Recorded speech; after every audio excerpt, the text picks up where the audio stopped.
नमस्कार।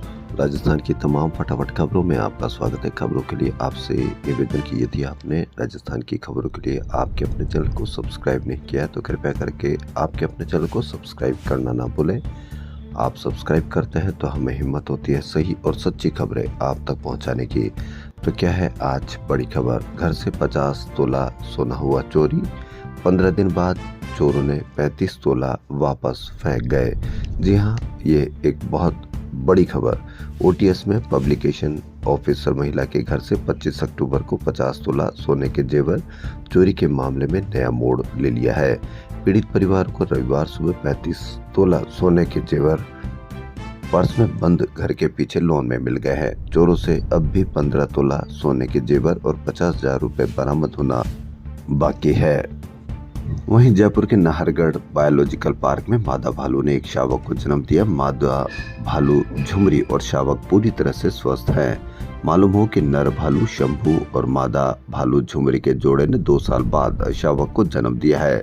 पार्क में मादा भालू झुमरी को 21 साल के नर भालू शंभू के साथ जोड़ा बनाकर रखा गया था। मानसून के बाद कम बारिश होने और पहाड़ी इलाकों में बर्फबारी नहीं होने से इस बार सर्दी का सीजन देरी से दस्तक दे रहा है। नवंबर का दूसरे हफ्ता चल रहा है, लेकिन दिन रात के पारा सामान्य से 2 से 3 डिग्री सेल्सियस ज्यादा बना हुआ है। बीते 2 हफ्ते मौसम शुष्क रहने और तेज धूप रहने से मार्च अप्रैल से गर्मी का एहसास हो रहा था।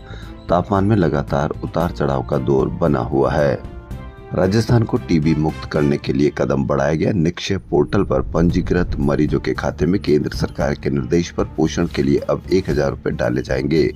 यह व्यवस्था 1 नवंबर से लागू कर दी गई है, जबकि पोषण के लिए खातों में पहले 500 रुपए ही आते थे। केंद्र सरकार का निक्षय पोषण योजना का उद्देश्य बीमारी के खिलाफ लड़ाई में योगदान देना है। प्रदेश में पंजीकृत मरीज 1,45,498 है। राजस्थान में विधानसभा उपचुनाव प्रचार का दौर आज शाम को थम जाएगा। 13 नवंबर को मतदान होगा। इसी बीच रविवार को भी दौसा सबसे चर्चित सीट बनी रही।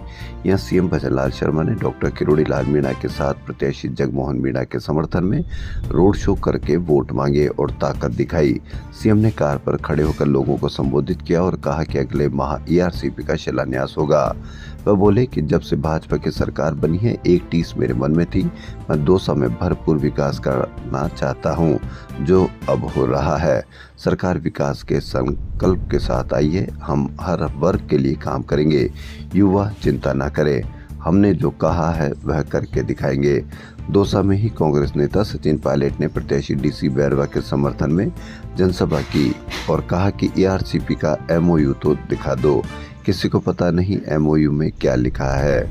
हमारे हिस्से का पानी मध्य प्रदेश को देकर तालियां बजवा रहे हो। इस सरकार ने 11 महीने में कई वादे किए, लेकिन एक भी पूरा नहीं किया। डीएपी खाद पुलिस पहरे में बट रही है, कालाबाजारी हो रही है। सीएम भजनलाल शर्मा और कांग्रेस के पूर्व डिप्टी सीएम सचिन पायलट दूसरी बार प्रचार करने के लिए दौसा पहुंचे थे। पायलट ने देवली, उनियारा, रामगढ़ में भी प्रत्याशियों के पक्ष में जनसभाएं की। पायलट ने कहा कि सरकार ने काम ही किया होता तो सारे मंत्रियों को यहाँ नहीं आना पड़ता। राजस्थान माध्यमिक शिक्षा बोर्ड भी सीबीएसई की तर्ज पर इस बार प्रायोगिक परीक्षाएं जनवरी के पहले सप्ताह में ही शुरू कराएगा। इसकी तिथि जल्द ही तय की जाएगी। इस बार रीट आयोजन और बोर्ड परीक्षाओं आगे पीछे होने से यह कवायद की जा रही है। बोर्ड की कक्षा 12वीं की नियमित विद्यार्थी की प्रायोगिक परीक्षा साल 2023-24 के लिए 18 जनवरी से शुरू हुई थी, जबकि प्राइवेट विद्यार्थियों की प्रैक्टिकल परीक्षाएं 15 से 20 फरवरी के बीच ली गई थी। इस बार बोर्ड सचिव ने संकेत दिए कि प्रायोगिक परीक्षाएं जनवरी में ही पूरी करा ली जाए। बहुत आई गई यादें मगर इस बार तुम ही आना। सिंगर जुबिन नौटियाल के गाने की लाइव परफॉर्मेंस के एमएनआईटी में कॉन्सर्ट शुरू हुआ। जुबिन ने पहला गाना एक मुलाकात होकर गया। उनके स्टेज पर आते ही स्टूडेंट और फैंस ने अपने मोबाइल फोन की टॉर्च ऑन कर उनके साथ गाना शुरू कर दिया। इसी के साथ एमएनआईटी कैंपस बॉलीवुड के नए पुराने नगमों से गूंजने लगा। युवाओं के फेवरेट जुबिन ने बैक टू बैक 2 घंटे से ज्यादा गाने गाए। जयपुर के राष्ट्रीय फिल्म पुरस्कार से सम्मानित सिंगर शाश्वत सचदेव ने अटैक फिल्म का एक तू है पेश किया। रविंद्र मंच पर रविवार को यथार्थ सोसाइटी की ओर से नाटक डिट्यून माई म्यूजिकल जर्नी और काया का मंचन किया गया। डिट्यून माई म्यूजिकल जर्नी का लेखन, निर्देशन व अभिनय ऋतिक लालानी ने किया। रामबाग गोल्फ क्लब के चुनाव में योगेंद्र सिंह शेखावत को कप्तान, समृद्ध शर्मा को प्रेस सचिव, गिरिराज अग्रवाल को कोषाध्यक्ष और योगेश बंसल को जॉइंट सेक्रेटरी चुना गया। उड़ीसा की खुशी व्यास ने 30 मॉडल्स में से सबसे बेहतरीन परफॉर्मेंस देकर मिस इटर्नल इंडिया 2024 का खिताब अपने नाम कर लिया। अजमेर रोड स्थित एक रिसोर्ट में इस पेजेंट्स का ग्रैंड फिनाले हुआ, जिसमें जूरी मेंबर्स ने साक्षी परमार को फर्स्ट रनर अप और मरीन राणा को सेकंड रनर अप घोषित किया। इसके अलावा स्वाति सोनी और बानी कुमावत ने थर्ड और फोर्थ पोजीशन हासिल की। जयपुर में प्रोमो रन के साथ मैराथन के प्री इवेंट मानसरोवर स्थित सिटी पार्क में रविवार को आयोजित किए गए, जिसमें 400 से अधिक रनर ने भाग लिया। उच्च शिक्षा विभाग ने सरकारी कॉलेजों में एडमिशन पॉलिसी में बदलाव किया। अब न्यूनतम 10 छात्र होने पर भी फीस जमा कराकर पढ़ाई शुरू कराने के आदेश दिए हैं। स्नातक प्रथम वर्ष के पाठ्यक्रमों में 10 छात्रों के आवेदन पर ही अब कॉलेज मेरिट निकालकर प्रवेश प्रारंभ कर सकते हैं। इससे पहले सरकारी कॉलेजों में प्रथम वर्ष में कम से कम 20 आवेदन जमा होने पर ही संकाय शुरू करने का नियम था। मेवाड़ के पूर्व राज परिवार के सदस्य और पूर्व सांसद महेंद्र सिंह मेवाड़ का रविवार को दोपहर 2 बजे निधन हो गया। वह पिछले कुछ दिनों से अस्वस्थ थे। एक निजी अस्पताल में उन्होंने अंतिम सांस ली। महेंद्र सिंह मेवाड़ के बेटे विश्वराज सिंह अभी नाथद्वारा से भाजपा विधायक और बहू महिमा कुमारी राज्य संबंध से सांसद है।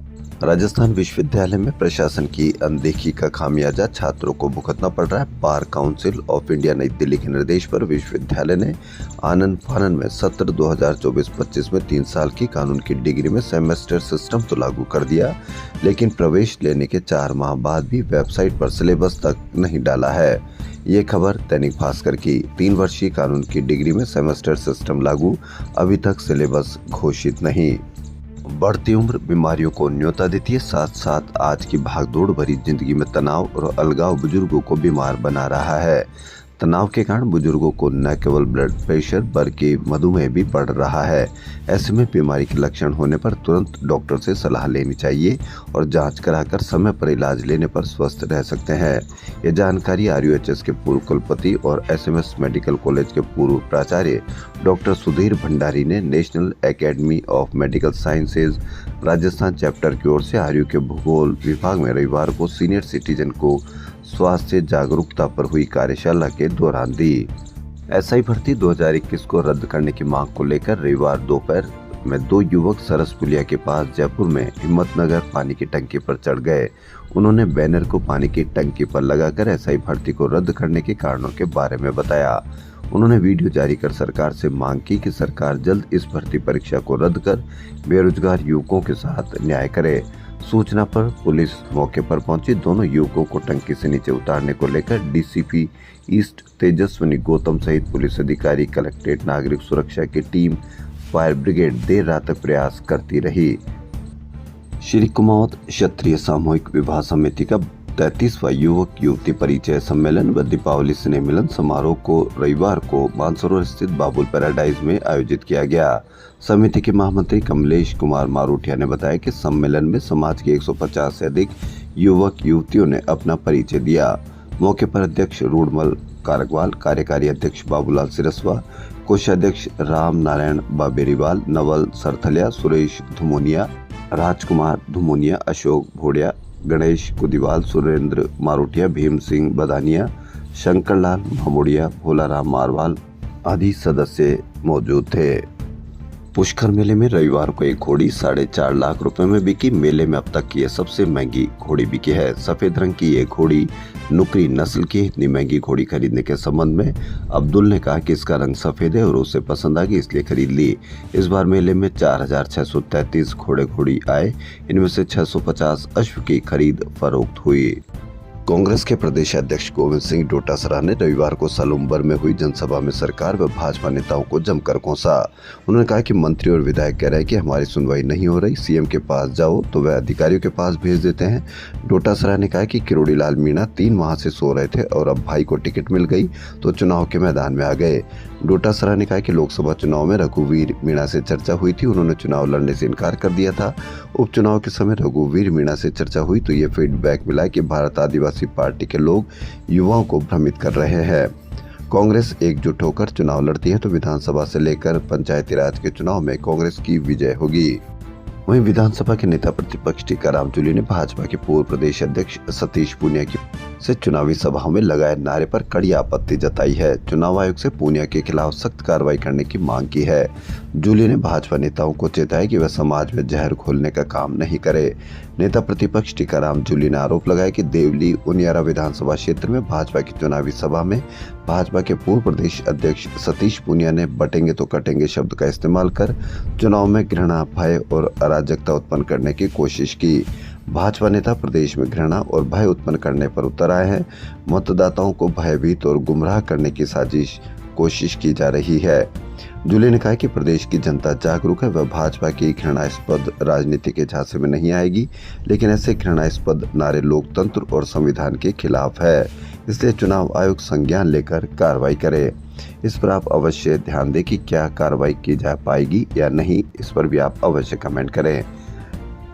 राजस्थान के उपचुनाव को लेकर मुख्यमंत्री भजनलाल शर्मा ने रविवार को दौसा में रोड शो किया और रामगढ़ विधानसभा क्षेत्र में जनसभा की। दौसा में हुए रोड शो में भाजपा प्रदेश अध्यक्ष मदन राठौड़ भी साथ रहे। दौसा में सीएम भजनलाल शर्मा ने कहा कि मैं किसान परिवार से आता हूं, इसलिए किसानों के दुख दर्द को समझता हूं। उनकी पेयजल और सिंचाई के लिए पानी की समस्या का स्थायी समाधान करने के लिए अगले माह ERCP का शिलान्यास होने जा रहा है।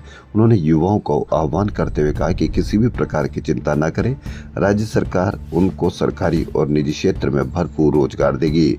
रामगढ़ में जनसभा को संबोधित करते हुए मुख्यमंत्री ने कहा कि रामगढ़ विधानसभा का नाम भी अगर कोई दिन में 5-10 बार लेगा तो वो भी तर जाएगा। भाजपा ने ERCP में अलवर का नाम जोड़ दिया। जल्दी अलवर की धरती भी सोना उगलेगी और 2027 तक बिजली के क्षेत्र में राजस्थान को आत्मनिर्भर बनाया जाएगा। राजस्थान की खबरों फिलहाल इतना ही। यदि आपको राजस्थान की खबरें पसंद आ रही तो आपके अपने चैनल को सब्सक्राइब करना ना भूलें। धन्यवाद।